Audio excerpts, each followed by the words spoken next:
Welcome. Let's walk. So, yep, Olivia's gone. We drove her to Berkeley this past weekend, and it was kind of bittersweet just because, you know, on one hand, your sister's going off to college and experiencing a lot of different things. On the other hand, the house has become a lot more quiet, I have to be honest. Really quiet. Really, really quiet.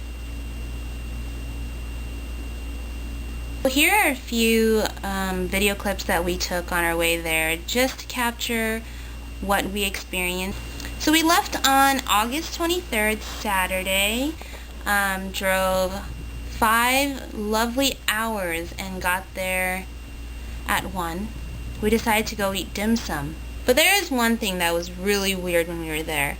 I don't know if anyone else has eaten dim sum in San Jose, but if in LA, when we go to dim sum places, how it works is the servers, they push their carts by, you know, they tell you what they have. You decide if you want to choose a plate from their cart. If not, they move on. If so, they give it to you, stamp your card, and then move on. Well, San Jose is very different in this respect.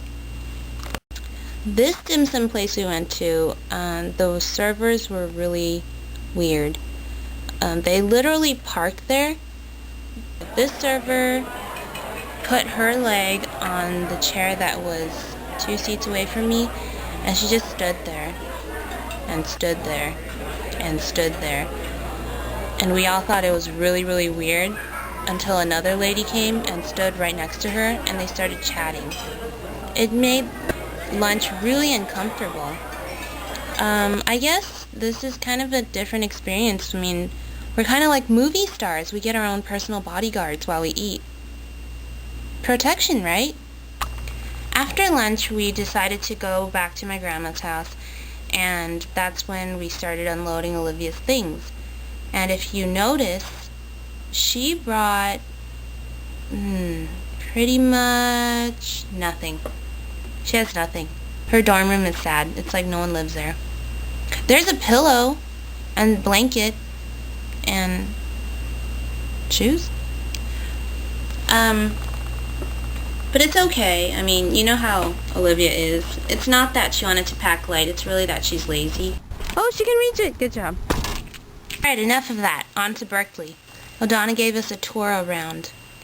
And then Danton gave us the real tour. So here we are at Berkeley. Again.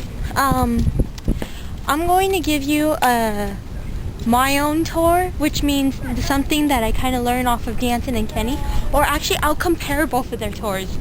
So you see, first of all, if you look all the way up there, which the sun might be glaring at your camera lens, it is actually the clock tower.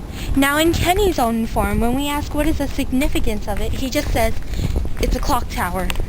Wow, in Danton's form, he actually has a whole story coming out, and it's quite interesting. But as you can see, Kenny's taking over the mind of everyone else because I really don't remember. And so, as in Kenny's own words, it's a clock tower. I'm Angela. They won't get it until they see it. Come on, let's try. How do you solve a problem like Maria? Wrong musical. How do you solve a problem like Olivia?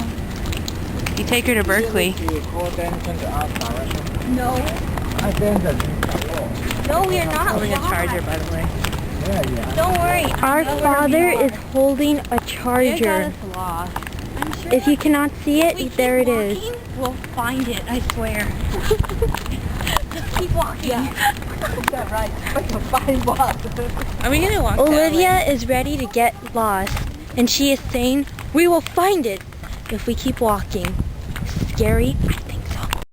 Alright, welcome back to the My headset is going off. Now we're walking through a passageway into the next kingdom. That's exciting.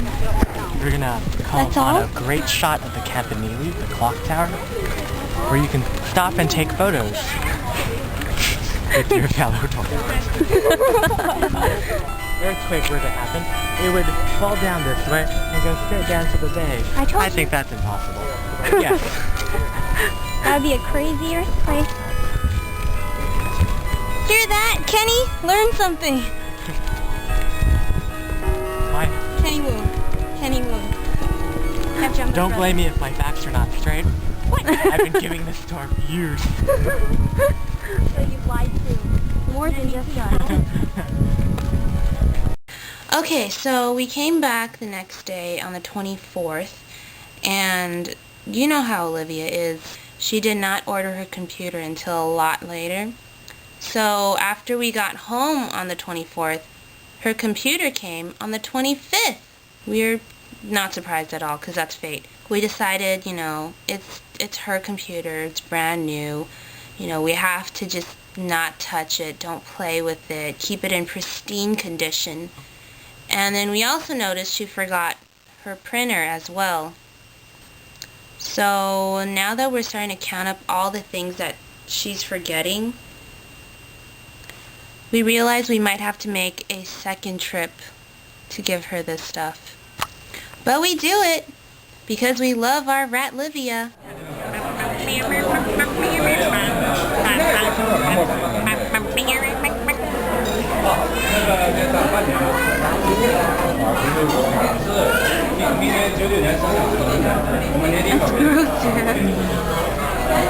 Have fun in Berkeley. Thank you for helping, Nagata. Cut it.